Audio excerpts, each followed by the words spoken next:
Hello everybody, Jack Brown here, or as I'm known around here, the Avid Assistant, here with another new version of Avid Media Composer 2024.6. Here to take a look at all the new features and give you a little demonstration and rundown of how they work and, what's the dealio. Now, before we get into that, just to preempt some inevitable comments and questions here, yes, there isn't a new title tool in this version. That will be coming soon and this year, but it is not in this version, so we don't need to talk about it. No, there is not native Apple Silicon support as of yet. There will be more native code in this version, as there is in every version. They do a bit more, but it's not the entire app fully native as of yet. Now, with that out of the way, here's a quick rundown of what we do have now in this version.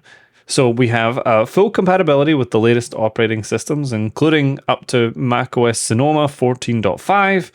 We have a brand new transcription tool, which will show you the entire transcript of any shot that is loaded in the source monitor, allowing you to click on any given line or even word, and it will jump to that point in that shot. Subclips and group clips will now reference the transcript for the master clip they were made from, so there's no need to retranscribe them every time as was happening before. We can now designate which Avid bins get transcribed, so Avid doesn't have to be constantly working hard to transcribe all of your music, for example, and sound effects and scanning all that audio. We can focus just on the stuff we need. We can now import a ProTools session into Media Composer. So just as we were given the function not too long ago to export a ProTools session, we can now import one into Media Composer.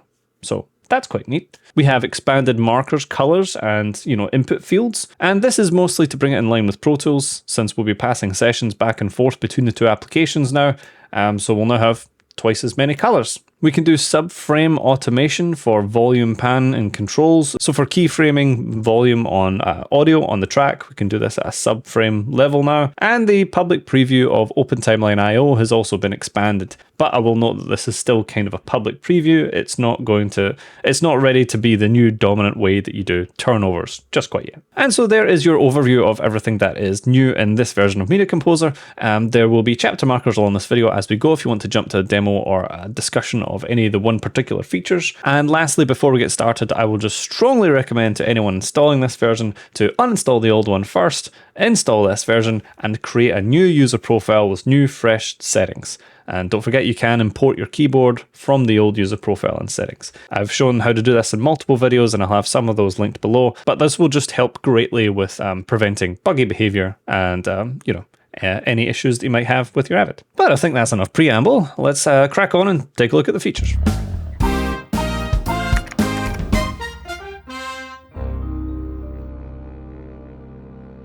Right, so the first feature that we're going to look at here is the new Transcript Tool. And this is easily my favorite one out of everything that's new in this version. You'll find it under the Tools menu and up the top here, Transcript Tool. Obviously, you can map that to a key. And essentially what this gives us is a live readout of a live transcript of the current clip that is loaded in the source monitor. So this is on a per clip basis at the moment. It's not available per sequence basis at this time, but it allows us to select any clip that we like. So you can see I've got a full rushes bin here open. I'll just open one at random, and you can see that the transcript automatically adjusts the transcript window to show the transcript of whatever clip I open here. So as I'm clicking around and opening different shots, the transcript tool changes to show me the transcript for that shot. And this is, of course, a dockable window, so I could dock it up here. And I can have it tabbed in my interface, all nice. And you'll notice here that action, this line here is highlighted green. And that is because that's the line that we're currently sitting over. As I play the clip, that's my dad's cross. You can see the green actually following the line that I'm currently at in this transcript. Jerry, what's going on? I need to take care of this. It's going to actively follow our script. But of course, this isn't just for tracking where we are as we're playing the script down. We can hear that. We can click on any given line to jump to that exact spot in the clip where that line is said. Now, one thing that I think this is going to be particularly nice for is actually for assistant editors, where if you had enough screen real estate, I've squished this all into one monitor for now, but normally I would have it. You could have your transcript window open and docked, click through your clips, and you'll be able to know exactly where action is to just add your action markers as you're prepping the scene rush spins. Awesome. That massive time saver. Especially since you could spool through this and you'd be able to tell if they broke and there was a second action. Now, don't get me wrong, I'd still encourage assistants to spool through it and play and take the clips as you're prepping them for your editors, but you'll be able to lay in your action markers a lot faster. And for some editors, for some workflows that I know that editors really like ScriptSync for, this essentially nullifies the need to over prep ScriptSync, because there is a number of editors that I know only essentially use it for jumping to a specific line. And this would allow you to do that really, really well. You can jump exactly to a specific word, let alone a line. Now, of course, ScriptSync isn't going anywhere. ScriptSync AI is still being added to and tweaked, and it has advantages that Transcript window doesn't, like showing exactly what coverage you have over any particular line in the script. And of course, it shows all the scene rushes for that particular scene over on top of the script, whereas the Transcript Tool is just for whatever clip you currently have loaded in the source monitor. But Transcript Tool would be very nice for taking into account things like improvisation, exactly what's said, even maybe tracking, director's directions to the actor. If the camera happens to be rolling, you would get a transcript of that. This is, of course, also searchable. You'll get a little search bar down here. So if I am looking for the line, Dad's crossbow, this isn't a particularly long transcript, but you can see it highlights that line right there. As we search for specific lines, if there is a word that's repeated a lot, so say I've got this same set is said twice here, I can search for set, and these arrows here will toggle between the different search results of your particularly searched words if it comes up more than once in the transcript. So it's really, really quite neat. And we've got time code here, and we've got speaker ID. And now this was added, I think in the last version of Avid, the notion of a speaker ID. So Avid's trying to automatically tell who's speaking. It hasn't worked in this instance. This is a man and a woman talking to each other, and it's just notated them all as speaker 1. But this is Avid's automated first pass at this. You can double click in your speaker 1, and I can update it to say Martha. Now you'll notice here that it's changed all of them to Martha, because Avid has decided that all of these were the one speaker. It only detected one person. But we can correct that as well. So I'm going to correct this line here to Jerry, which is our other character. As soon as we have 2 or more speakers, I can just go through and find any that aren't correct, and I can right click, correct speaker ID, and I can select between the speakers I've added for this particular clip, this particular transcript. Right, now, last thing I'll point out in this little transcript tool here is, say you had a different scene, like in this one we've got a lot more dialogue. So I'll open up this clip here, back to the transcript tool, and you can see we've got a lot more lines, a lot more dialogue in this one. And say I wanted to spool through this transcript or just have it up for reference, but I don't necessarily want it to be following my clip for whatever reason. I don't want it to be jumping around, highlighting the right words. Then all we'd have to do is ungang it from the source monitor. And we can do that with this little option down here. We can see our usual Avid gang symbol. As soon as we toggle that off, then we can play and spool through, and we don't get our little green highlight in here. Now, the next new function that I'm going to mention is a small little addition that's also been added to help with this whole AI transcription going on in the background. You see, when Avid changed its new model in, I believe, 2023.8, Avid's essentially constantly scanning in the background all of the audio, all of the media, and building these transcripts. And these are just being done in the background, right? To be called up like this, like in the transcript tool, or like to build, ScriptSync windows as needed. But Avid's constantly building them. You will have noticed this if in any of the newer versions, you have then opened up an older project that didn't have this available, and your CPU usage might have shot up because it's going through and doing that on all of the available coverage. But here's the thing, us as editors, we know that there's plenty of bins of media and different things that we have inside of our project. So say like music, sound effects, different stuff like that, pieces of media that we've maybe ripped off YouTube to use as a temp, all kinds of different things that it would be a waste of resources to get Avid to be scanning all of that all the time. So Avid have considered this, and so now we have the option in the project at any time we can right click on a bin and we can say exclude bin from transcription. So as Avid's doing transcription, it can just ignore everything that's in that bin. And I have tested this and it has greatly helped with my performance when I've went back into older projects. And you know, even if I did want it to build all the transcripts, I only essentially wanted to do it for the footage, the rushes. And so I can exclude everything else. And so once you set this exclude and include, bins and transcript setting, you'll notice if you extend the sidebar or the project window out a bit, you can see transcription off. For this one, transcription on. So say for my sound effects bins, I have transcription off. This one's well tracks, so I've left it on because that's still production sound. But, assisting bins, testing bins, stuff like that, I've kept it all off. So Avid's transcript AI in the background, just ignore all of those bins. Now, depending on your project setup, like if I was doing this from the very beginning, like if I was setting up a new, larger, long-form drama project from the start, I wouldn't want to be doing this every time I'm creating a new bin that I don't want it to scan. In fact, I would probably prefer, personally, to do the reverse. And we also do have that option. So in your settings, if you go to the project tab, you'll see there is an option for transcript. And so in here, we've got a couple of new options, but I'm going to start with this tick box down here, include all new bins in transcription. I can say that what I would probably personally do if I was starting a new long-form drama project is I would have this unticked from the beginning.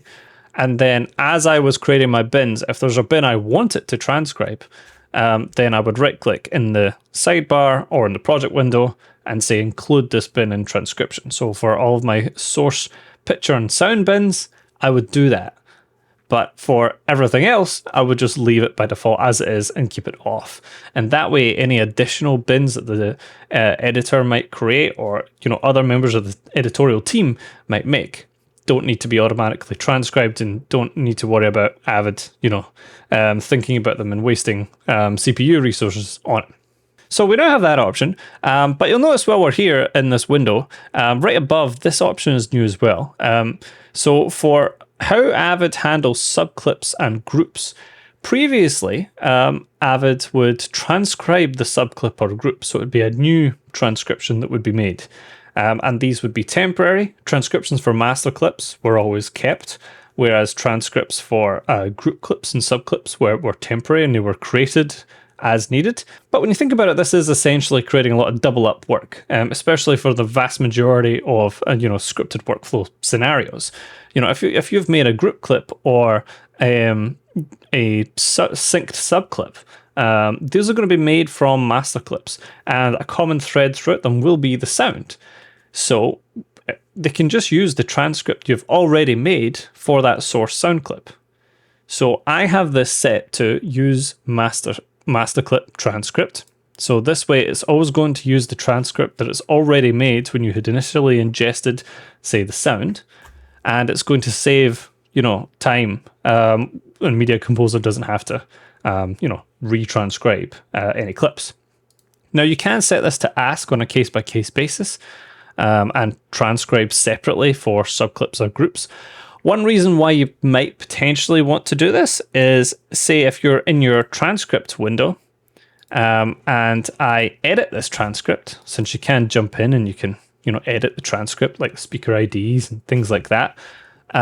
If you edit the transcript at all, then it's the same transcript for the master clip. So that's going to link back. So if I was to say match frame and find bin on the source there and bring up the source sound file, it would take effect there as well, any changes that were made. It's the one transcript that's being referenced.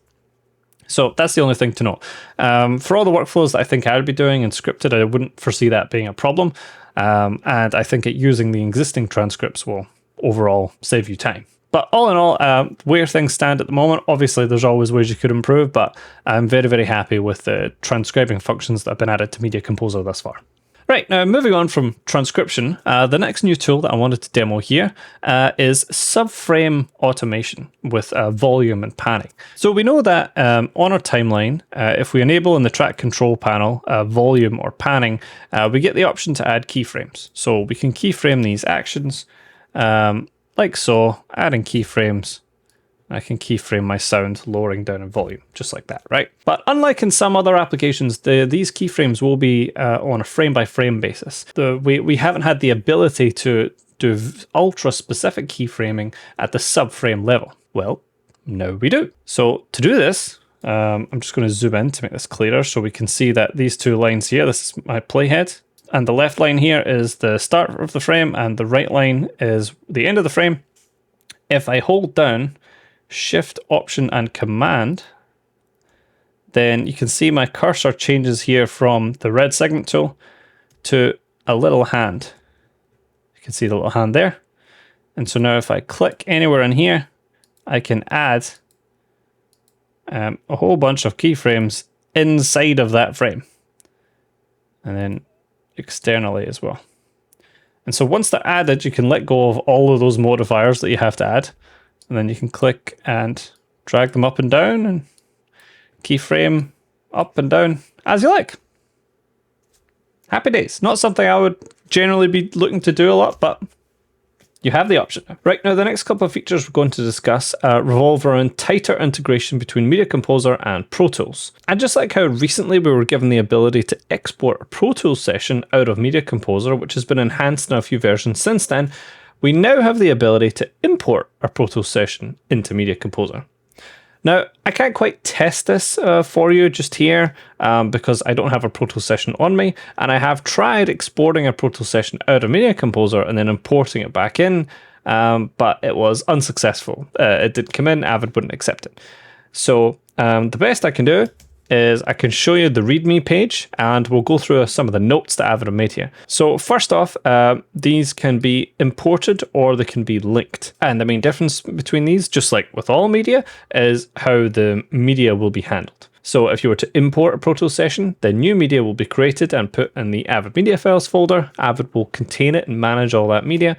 Whereas if you link to it, it's going to link to the existing media that ProTools session is already pointing to. Now, for ProTools users who are excited by this new development, there is a few things to note, and that is that the following items are not included in a PTX ProTools session file when it's exported from ProTools, and therefore won't be imported into Media Composer.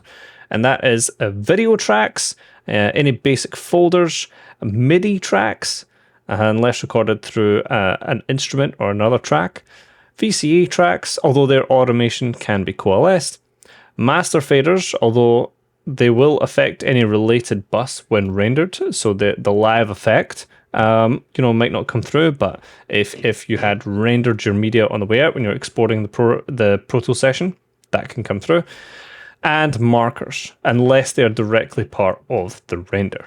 Now, there's also a small little note at the bottom here that non-audio tracks that produce audio, i.e. aux tracks, routing folders, or instruments, will be converted into audio tracks on the way out. Oh, and it should be noted that since Media Composer doesn't currently support 32-bit floating wave or audio files in general as managed media, so as imported media, you're probably going to want to link to this rather than import it, because if you link and consolidate or import that media, it'll cause any media with audio above 0 dB threshold to clip.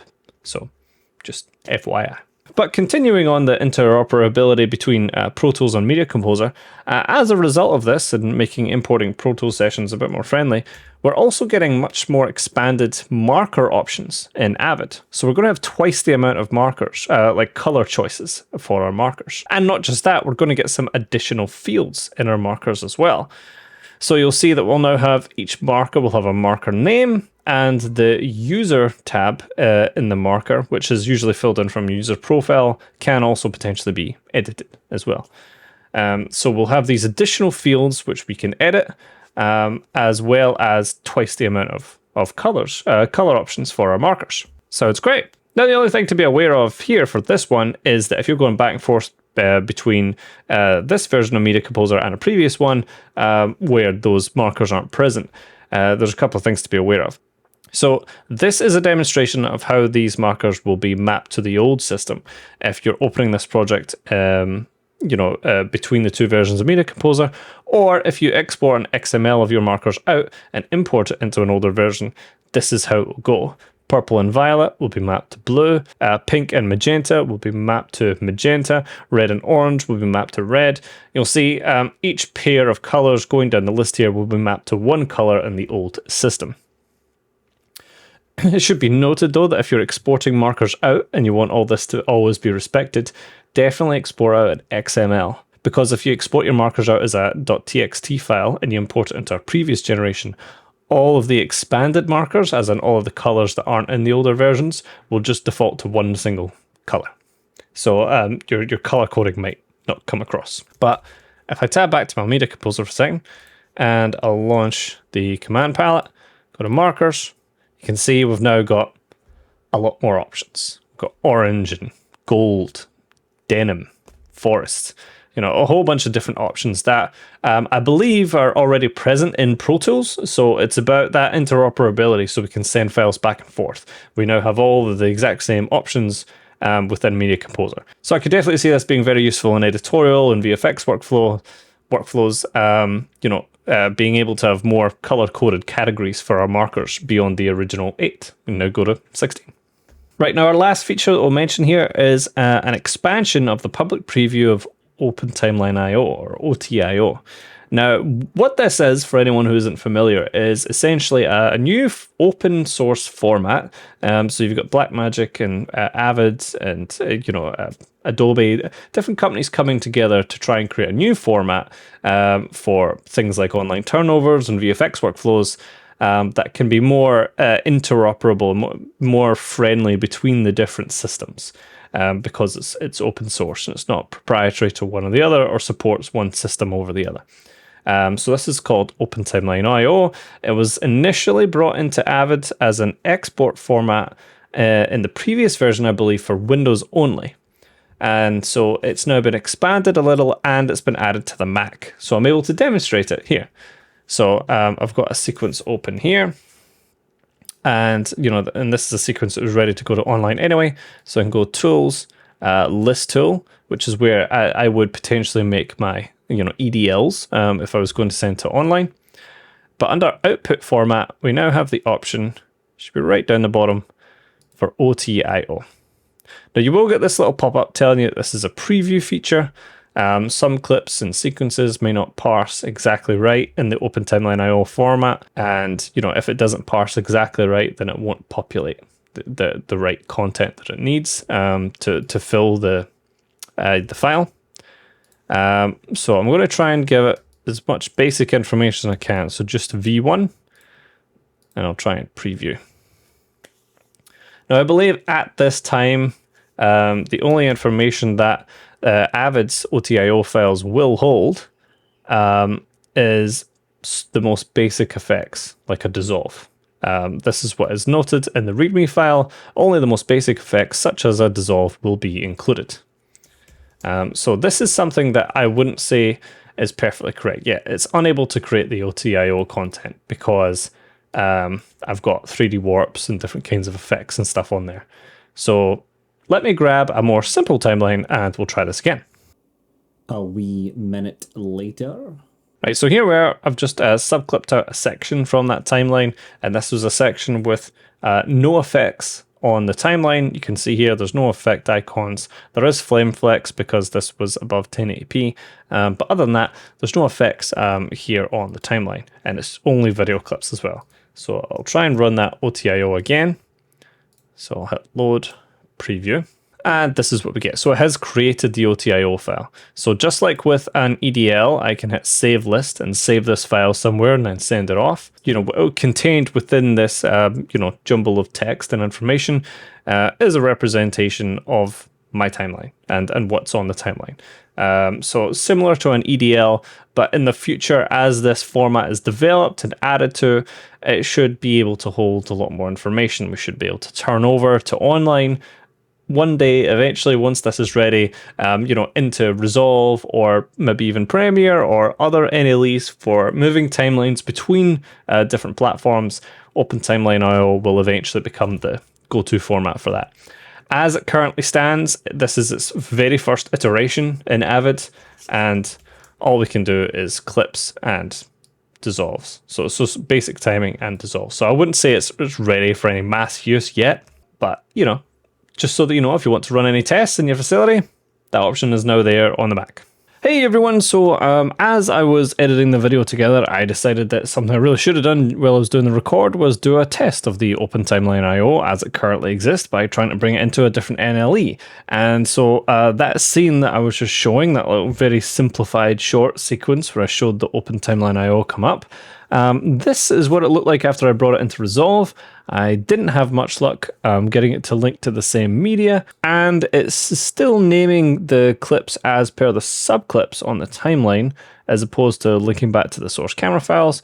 But the timecode and placement and duration of the clips, at least on the timeline, appear to be correct. So, slowly getting there, I guess, but at present, there's nothing you'll be able to do with an OTIO that you wouldn't also be able to do with an AAF or an EDL. I'm sure it'll get there, but it's still a public preview. Oh, and while I will say that, yes, we now do have the option to export an OTIO file outside of Avid, the very basic one, it is not currently possible to import an OTIO file into Media Composer. So, this is definitely, in its early stages.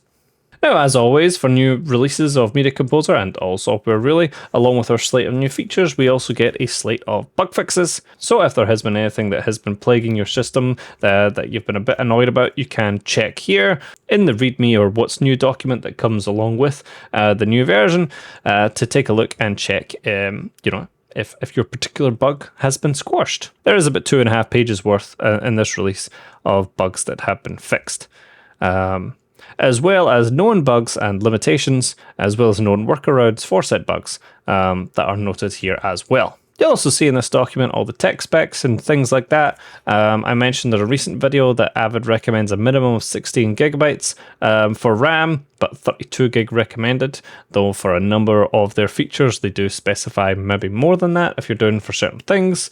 And as I said earlier, for qualified operating systems, we're now up to pretty much the latest. So for macOS, up to 14.5, and for Windows 10 and 11, we're up to the 22H2 or later professional and enterprise editions. So we're all up to date on that front. And so that more or less sums up our coverage of Avid 2024.6. You can tell that what Avid's mostly been going for here is expanding their interoperability with ProTools, as well as refining their new transcribing AI tools for ScriptSync AI and PhraseFind AI. So all of this stuff had previously been introduced, and this version is just enhancing and fleshing it out a bit, improving the finer details based on feedback from all you Avid users, with the exception for subframe automation for volume and pan controls. That was kind of a new one that came out of left field. I'm sure someone's requested it, but I didn't see that one coming. If you have any further queries on how to use any of these features in Avid or how they may apply to you, feel free to leave a comment below. And if you're looking for any Avid tutorials or tips videos or anything like that, please check out the rest of the channel. There's heaps of stuff on here for all kinds of different Avid related content, and even just some editorial related stuff as well. Like I've shown how to do paperwork for your editor on here as well at some point as well before. So there's all kinds of editorial and Avid related stuff on the channel. If you want to check that out if you haven't already. And for those of you who have been watching the channel, and especially the Patreon and YouTube member subscribers, thank you very much for watching, and it's always greatly appreciated. But as for me, I'm going to have to edit all these recordings together now that I'm finished. So I'm going to have to go get to that. So thank you very much for watching, and I'll see you in the next video. Bye.